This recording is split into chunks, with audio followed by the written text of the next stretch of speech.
سکتا ہے۔ شکر کی یہاں بات ہے کہ تم میرا شکر کرو نہ شکری نہ کرو۔ سورہ نساء میں آگے چل کے آئے گا کہ میرا شکر کرو، اللہ تمہیں عذاب دے کر کیا کرے گا اگر تم میرے شکر گزار بن جاؤ گے، اللہ تعالیٰ فرماتا ہے، اور جو میرا شکر گزار بنے گا میں اس سے مزید۔ شکر کی ڈیفینیشن یہ نہیں ہے کہ آپ نے کوئی الحمدللہ کی تسبیح پڑھ دیں، وہ ثواب اپنی جگہ ہے۔ شکر کی ڈیفینیشن یہ ہے کہ پریکٹیکلی شکر نظر آنا چاہیے۔ آپ کو اگر کوئی شخص نعمت دیتا ہے، کوئی گفٹ دیتا ہے، تو وہ یہ خواہش کرتا ہے کہ میں نے جو اس کو گفٹ دیا اس کو یوز کریں۔ مجھے کئی لوگ بال پوائنٹ دے کے جاتے ہیں، یہ لکھنا ہے نہیں اتنا، نہ لکھو، تو کہتے ہیں بے قدری کی ہے۔ اللہ تعالیٰ نے جو ہمیں نعمتیں دی ہیں نا، تو اس کی ریکوائرمنٹ ہے اپنے بندوں سے کہ وہ ان نعمتوں کو ان کاموں میں کھپائے جو اللہ نے حکم دیا، اور ان نعمتوں کو ان چیزوں سے بچائے جس سے اللہ نے منع کیا ہے۔ یعنی آنکھیں دی ہیں تو اللہ کی یہ خواہش ہے اپنے بندے سے کہ آنکھیں حرام کی طرف نہ ہوں۔ جب آپ نے حرام سے آنکھوں کو بچا لیا، آپ نے آنکھوں کا شکر ادا کر، زبان کو حرام سے بچا لیا، زبان کا شکر ادا کر دیا، دل کو بچا لیا، دل کا شکر ادا کر۔ جو بخاری مسلم میں حدیث ہے نا کہ آنکھیں بھی زنا کرتی ہیں، ہاتھ بھی زنا کرتے ہیں، پاؤں بھی زنا کرتے ہیں، دل بھی زنا، شرمگاہ اس کی تصدیق کر، دل میں جان بوجھ کے برا خیال ہے، ایک تو آ گیا جھٹک دیا، چھوڑ جان بوجھ کے۔ پیٹ کا شکر یہ ہے کہ پیٹ میں حرام مال نہ جائے، پاؤں کا شکر یہ ہے کہ پاؤں حرام کام کی طرف نہ ہو، ہاتھ کا شکر یہ ہے کہ ہاتھ حرام کام کی طرف نہ پڑے، نہ کسی پہ ظلم کے لیے، نہ کمائی کرنے۔ تو یہ سارے، تو اب اندازہ لگائیں کہ دنیا میں سب سے مشکل کام اگر کوئی ہے نا تو شکر کرنا ہے۔ لوگ کیا کہتے ہیں، آپ پہلے خوب اللہ کا گلا شکوہ کرتے ہیں، اپنا پورا غصہ نکالتے ہیں معاذ اللہ، ایٹ تک کہتے ہیں چلو جی جو دی مرضی، اللہ کا شکر ہے پھر بھی۔ تو جو اپنی روح راضی کرنی ہوتی ہے وہ کر لیتے ہیں، اور پھر اس کو نام صبر کا دے دیتے ہیں۔ حالانکہ بخاری میں حدیث ہے کہ صبر تو صدمے کے آغاز کی ہو، جب آپ نے اس وقت نہیں کیا تو پھر تو بات ختم ہو گئی۔ جی صبر کا ذکر شکر کے ساتھ جڑا ہوا ہے، تو اگلی آیت بھی سن لیں، وہ اسی ریلیٹڈ ہے۔ یا ایھا الذین آمنوا استعینوا بالصبر والصلاۃ، اے ایمان والو مدد طلب کیا کرو صبر کے ذریعے اور نماز کے ذریعے۔ کس کی مدد؟ اللہ کی۔ ظاہر ہے شیخ عبدالقادر جیلانی کی مدد تو نہیں طلب کرنی، مولا علی کی مدد تو نہیں طلب کرنی، اللہ کی، کیونکہ ساتھ ہی آ گیا ان اللہ مع الصابرین، بے شک اللہ صبر کرنے والوں کے ساتھ ہے۔ یعنی جو صبر کرنے والے ہیں ان کے ساتھ اللہ ہو جائے گا، جب وہ صبر کے ذریعے اللہ کو پکاریں گے اللہ کی مدد فرما دے گا۔ سمپل چیز ہے۔ اور آپ کو حیرانی ہوگی کہ آپ کے اس وقت سب کانٹیننٹ میں کروڑوں لوگ ہیں جو اس آیت کو اور ان فرقوں کے لاکھوں علماء اس آیت کو یوز کرتے ہیں غیر اللہ سے استعانت کے لیے۔ وہ کہتے ہیں آپ تو اللہ کے سوا کسی کو پکار نہیں سکتے، قرآن تو کہہ رہا ہے صبر کو بھی پکارو اور نماز کے ذریعے بھی مدد چاہو، تو صبر اور نماز کو اللہ نہیں ہے۔ تو یہ لوگوں کو پہلے بات نہیں سمجھ آتی تھی، میں نے اس کو سمپل کر دیا ہے۔ انہی لوگوں نے جب یہ ہمارے سامنے آیتیں پڑھتے ہیں تو ہم کہتے ہیں اس کا مطلب ہے المدد یا نماز، المدد یا صبر، میری مدد فرمائیے، تو کہتے ہیں نہیں یہ تو مطلب نہیں ہے۔ تو پھر آپ تو یہی کر رہے ہیں نا، اس سے آپ المدد یا شیخ عبدالقادر جیلانی نکال رہے ہیں، یا آپ شیخ عبدالقادر جیلانی سے یوں کریں کہ وہ آپ کے سامنے موجود ہوں اور آپ ان کے ذریعے دعا کروا لیں، وہ تک معاملہ لادہ ہو جائے، پھر تو آپ کہیں گے ہم نے اللہ ہی سے مانگا ہے۔ لیکن آپ تو ڈائریکٹ ان کو پکار رہے ہیں، وسیلے کے نام پہ دھوکہ۔ یہ میرا پچھلے دنوں ویڈیو ریکارڈ ہوئی ہے، وسیلے کے نام پہ دھوکہ، وسیلے کے نام پہ استعانت کر رہے ہوتے، استغاثہ کر رہے ہوتے ہیں، اور نام اسے توسل کا دے۔ تو کسی نے نہیں کہا المدد یا نماز، المدد یا صبر، بلکہ اللہ کی مدد چاہتے ہیں۔ اس کا مطلب یہ ہے کہ جو نماز پڑھے گا اللہ کی مدد کا حقدار ہو، جو صبر کرے گا وہ اللہ کی مدد کا حقدار ہو۔ اس سے ایک ایسا وسیلہ پتہ چلا جسے ہم کہتے ہیں نیک اعمال، کہ آپ نیک اعمال کو بھی اللہ کے حضور وسیلے کے طور پہ پیش کر سکتے ہیں۔ وہ جو بخاری مسلم میں 3 لوگوں کا ذکر ہے جو غار میں پھنس جاتے ہیں، پہلے ایک اللہ کے حضور وسیلہ پیش کرتا ہے اپنے عمل کا جو اس نے سب سے چھپا کے کیا ہوتا ہے، تھوڑا سا پتھر سرک جاتا ہے، پھر دوسرا، پھر تیسرا، پھر کھل جاتا ہے۔ نیک اعمال کا وسیلہ پیش، 6 وسیلے ہیں، 5 ثابت ہیں، 1 ثابت نہیں ہے۔ تو ان آیات کو مسکوٹ کرتے ہیں، حالانکہ اس کا تعلق اللہ ہی کے ساتھ، کہ صبر اور نماز کے ذریعے آپ نے اللہ کی طرف متوجہ ہو۔ صبر کے اندر پوری زندگی ہے، بلکہ نماز بھی صبر ہی ہے۔ نہ فجر کی نماز گرمیوں میں اٹھ کے پڑھنا صبر نہیں ہے جب نیند ہی نہیں پوری ہوتی، سردیوں میں نماز کے لیے وضو کرنا کیا صبر نہیں ہے؟ صبر کی 3 اقسام ہے مینلی۔ ایک صبر ہے اللہ تعالیٰ کی طرف سے آئے ہوئے تکلیفوں پہ صبر کرنا، وہ تو ہم سب کو پتہ ہے، اور وہ صبر ہوگا ابتدائی صبر۔ اس کی آگے آیات بھی آ جائیں گے، اس کے لیے آپ نے کہنا ہے انا للہ و انا الیہ راجعون، بے شک ہم خود بھی تو اللہ کی طرف سے آئے تھے، ہم نے لوٹ کے اللہ کی طرف جانا ہے۔ یہ تکلیف بھی آئی ہے، الٹیمیٹلی چلی جائے گی۔ اور صحیح مسلم میں آگے اور دعا کا حصہ ہے اللہم اجرنی فی مصیبتی واخلف لی خیرا منہا۔ تو مسلم شریف کے الفاظ ہیں، جو یہ دعا پڑھ لے گا تو اللہ تعالیٰ اسے بہتر نعم البدل عطا فرمائے گا اس چھوٹ جانے والی چیز کے۔ اس کا مطلب یہی ہے اللہم اجرنی فی مصیبتی، اے اللہ اس مصیبت میں مجھے اجر عطا فرما، واخلف لی خیرا منہا، اس سے بہتر میرے لیے خلیفہ مقرر کر دے، بہتر نعم البدل۔ اور مسلم شریف کے الفاظ ہیں،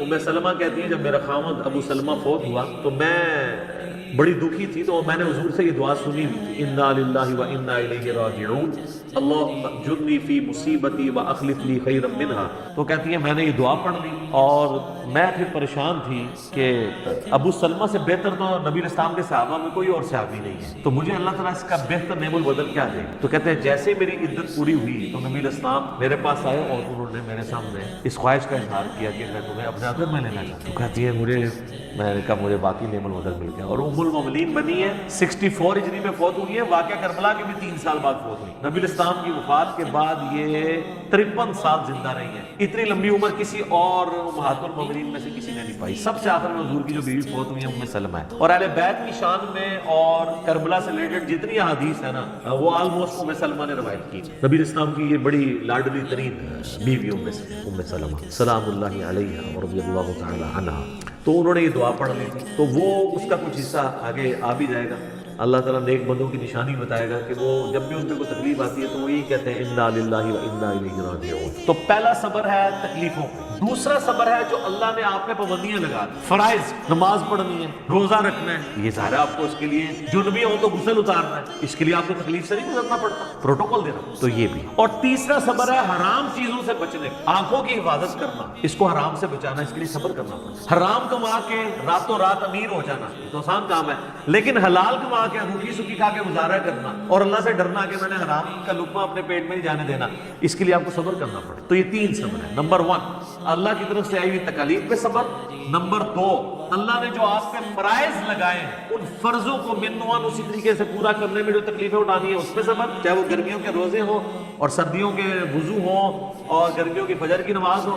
اور تیسرا اللہ تبارک و تعالیٰ نے جو حرام سے بچنے کے لیے آپ کو ایمفسائز کیا ہے اور اٹریکشن بھی رکھ دی اس حرام کے اندر، تو صبر کرنا پڑے گا. اٹریکشن تو ہے ہر حرام چیز. مسلم شریف میں حدیث ہے اللہ تعالیٰ نے جنت کو ناگوار چیزوں سے ڈھانپ دیا اور جہنم کو، دوزخ کو خوشگوار چیزوں سے ڈھانپا ہوا ہے. یعنی دنیا میں ہر خوشگوار چیز دوزخ کی طرف لے جاتی ہے اور ہر ناگوار چیز جنت کی طرف لے جاتی ہے.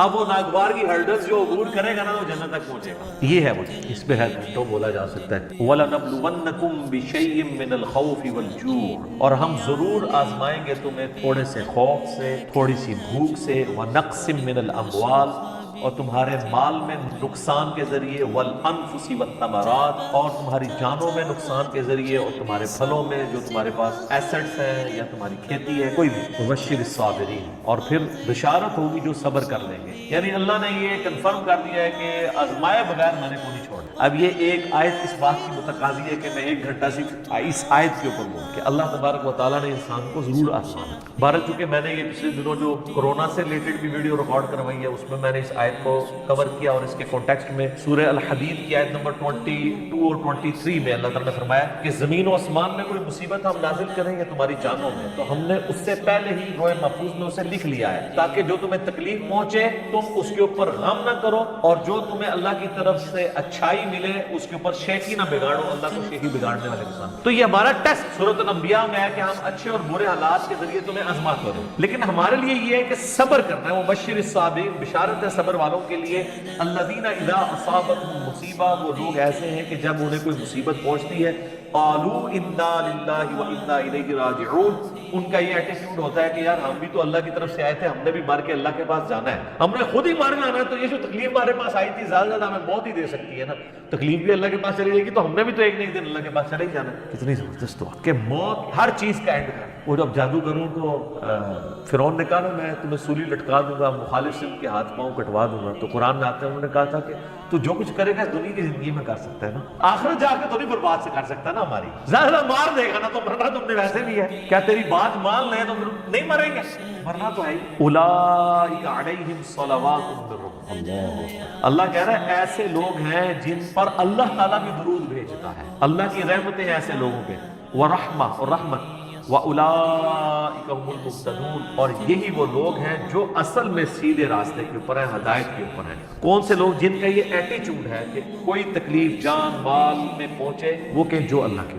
وہ مسلم شریف کی حدیث بڑی زبردست ہے. اس حدیث میں الفاظ ہیں کہ سیدنا ابو ہریرہ رضی اللہ تعالیٰ عنہ کہتے ہیں کہ نبی علیہ السلام نے مجھے یہ وصیت کی تھی، اے ابو ہریرہ اپنے لیے جو نفع مند چیز ہے اس کے لیے خوب کوشش کرو، نمبر 1. نمبر 2 پھر وَاسْتَعِنْ باللہ، اللہ سے بھی مدد مانگنی ہے، خالی کوششوں میں نہیں بیٹھ جانا۔ جو مولا علی کا قول ہے کہ میں نے اپنے ارادوں کے ٹوٹنے سے اپنے اللہ کو پہچانا ہے، کہ میں نے سب کچھ فٹ رکھا تھا لیکن اللہ کی مرضی کچھ اور تھی، کچھ اور ہی رزلٹ نکل آیا۔ اپنے لیے دفع مند چیز کے لیے پوری کوشش کرنا، وَاسْتَعِن بِاللَّہ، پھر اللہ سے مدد مانگنا، پھر ساتھ فرمایا کاہلی نہ کرنا، سستی نہ کرنا۔ یہ نہیں کہ پیپروں کی تیاری کی کوئی نہیں ہے اور خالی تسبیح پڑھی اور اینڈ سے پھر وہ کہتے جو اللہ کی مرضی، نہیں، یہ کاہلی نہ کرنا، سستی نہ کرنا۔ اس کے باوجود اگر رزلٹ تیرے خلاف آ جائے، تجھے نقصان ہو جائے، تو پھر یہ نہ کہنا کہ اگر میں یہ کر لیتا تو یہ ہو جاتا، اگر میں یہ کر لیتا تو یوں ہو جاتا۔ اگر مگر شیطان کا دروازہ کھول دیتا ہے تو اگر مگر سے بچنا ہے، اینڈ سے پہلے پوری کوشش کر، ایک کام کیا یہ اچھا، اس کا یہ مطلب نہیں ہے کہ آپ نے کرٹیکل انالیسس نہیں کرنا کہ مثلا اگر کوئی پاکستان نے کوئی مہم لانچ کی ہے اور اس میں ناکامی ہو گئی ہے تو اب وہ اس کے اوپر کوئی میٹنگ، جسے F-16 گرا تو میٹنگ ہی نہ کال کریں، وہ کریں گے مستقبل میں بچنے کے لیے، وہ زیادہ اچھی، اس پہ آپ صبر کریں گے، مستقبل کی تو اسٹریٹجی بنانی ہے، جو بخاری مسلم حدیث ہے، مومن ایک سوراخ سے 2 بار نہیں ڈسا جاتا، تو دوسری بار اسی لیے نہیں ڈسا جاتا کہ وہ انالائز کرتا ہے یار میرا پہلے بھی کام پہ ہے، دوبارہ نہ پہنے، وہ ایک علیحدہ چیز ہے، اس کو اس سے مکس نہیں کرنی، جو نقصان ہو اس پہ کہنا جو اللہ کی مرضی، کیونکہ سورۃ الحدید کے نمبر 22 اور 23 ہے کہ اللہ تعالیٰ نے تمہارے نصیب میں چیز لکھی ہے جو تمہیں پہنچنے والی، تمہاری جان میں ہو یا پوری انسانیت کے لیے، وہ تمہیں تکلیف آنی ہے۔ تمہارا ایٹیٹیوڈ یہ ہے کہ ان اللہ مع الصابرین، تم نے کہنا ہے انا للہ و انا الیہ راجعون۔ اور یہ جو اکثر لوگ کہہ رہے ہوتے ہیں نا جی اب کیسے ہم فرق کریں کہ یہ اللہ کی طرف سے جو مصیبت آئی ہے یہ آزمائش ہے یا عذاب ہے؟ بڑا آسان طریقہ ہے، اگر تواڈے فرقے والے تے آئی ہے تو آزمائش ہے، دوسرے تے آئی ہے تو عذاب ہے۔ ہاں اجری کہانیاں کراتے ہیں نا، جنید جمشید صاحب اگر شہید ہو جاتے ہیں تو کہتے ہیں وہ عذاب میں مارا گیا، پھر ان کو وہ حدیث بھی بھول جاتی ہے کہ میری امت میں جو بندہ آگ میں جل کے مرے، پانی میں ڈوبنے سے مرے، پیٹ درد سے مرے، وہ جنتی ہے، ٹھیک ہے، وہ شہید ہے، تا ان کے مرض سے مرے، وہ بخاری مسلم کی حدیث بول جائے گی۔ ہاں اپنا کوئی جل جائے گا ٹھیک ہے، اپنا کوئی پھانسی چڑھ گیا گورنمنٹ کی طرف سے تو شہید ہے، تو یہ کرائٹیریا ہے، وہ اس میں مولا علی کی طرف یہ منسوخ کرتے ہیں کون جھوٹا کون ہے کہ اگر تم تکلیف آنے کے بعد اللہ کی طرف متوجہ ہو جاؤ تو سمجھ لو یہ آزمائش ہے، اور اگر اللہ سے بے پرواہ ہو جاؤ تو یہ عذاب ہے۔ تو مسلمان جو بھی ہے وہ اللہ کی طرف لوٹتا ہے۔ بڑے بڑے باغی لوگ آپ یہ دیکھ لیں، گھروں میں بیٹھے ہوئے ہیں تو ہماری تو ویورشپ بڑھ گئی ہے اس کی وجہ سے، ٹھیک ہے، گھر بیٹھ کے اپنا یوٹیوب پہ دعائیں شیئر کروا رہے ہیں، لوگوں کو واٹس ایپ پہ کروا رہے ہیں، اذکار کارڈ شیئر کروا رہے ہیں، تو اللہ کی طرف یہ کوئی کرائٹیریا نہیں ہے۔ آج کی ڈیٹ میں چونکہ پیغمبر دنیا سے جا چکے ہیں، پیغمبر کے جانے کے بعد قیامت تک جتنی بھی اللہ کی طرف سے تکلیفیں آئیں گی اس میں آپ نے ان کو آزمائش سمجھنا ہے، نعوذ باللہ عذاب نہیں اس کو کہنا۔ حتیٰ کہ طاعون کے بارے میں بخاری مسلم میں ہے کہ طاعون میری امت پہ آئے گا تو وہ کافروں کے لیے عذاب ہوگا لیکن میرے ماننے والوں کے لیے وہ رحمت، اللہ اس کو بنائے گا، اور جو مر گیا وہ شہید ہوگا۔ دیکھیں نا کتنے صحابہ ہیں طاعون کے مرض میں مرے ہیں، معاذ بن جبل مرے ہیں، ابو عبیدہ بن جرح مرے ہیں، تو اسی مرض کے اندر شہید ہوئے ہیں وہ۔ تو یہ کوئی کرائٹیریا نہیں۔ آج کے دور میں ہمارا ایٹیٹیوڈ یہ ہے کہ ساری چیزیں آزمائش ہے، انا للہ و انا الیہ راجعون، اور بخاری مسلم میں حدیث ہے کہ ان تکالیف کے اگینسٹ اللہ تعالیٰ تمہارے گناہوں کو معاف فرما دے گا، حتیٰ کہ تمہارے پاؤں میں کانٹا بھی چبھے گا اس کے اگینسٹ بھی گناہ معاف ہو۔ اور ابو داؤد ترمذی میں حدیث ہے کہ انسان کے بعض اوقات ایسے گناہ ہوتے ہیں کہ اس کی کوئی نیکی اس کا کفارہ نہیں بن پا رہی ہوتی تو اللہ تعالیٰ اسے دنیا میں تکلیف میں ڈالتا ہے، اور جب دنیا سے اٹھاتا ہے تو پاک و صاف کر کے اٹھاتا ہے، تو آپ کے گناہوں کا کفارہ بھی بن جاتا ہے۔ اس لیے نہیں کہ آپ نے جو گناہ کیے تھے ان کی وجہ سے تکلیفیں آئی ہیں، نہیں نہیں، گناہ سے کون بندہ پاک ہے؟ مراد یہ کہ اللہ چاہتا ہے کہ آخرت میں نہ دے، دنیا میں آپ کو تھوڑی بہت تکلیف۔ تو یہ بڑا کریٹیکل ٹاپک ہے، اس طریقے سے ورڈنگ نہیں دینی چاہیے، ٹھیک ہے جی۔ اللہ تعالیٰ سے دعا جو حق بات میں نے کہی اللہ تعالیٰ ہمارے دلوں میں راسخ فرمائے، اگر میرے منہ سے جذبات میں کوئی بات نکل گئی تو اللہ تعالیٰ ہمارے دلوں سے معاف کر دے، ہمیں کتاب و سنت کی تعلیمات پر عمل کر کے دوسرے بھائیوں تک پہنچانے کی توفیق عطا فرمائے۔ سبحانک اللہم و بحمدک، اشہد ان لا الہ الا انت، استغفرک و اتوب الیک۔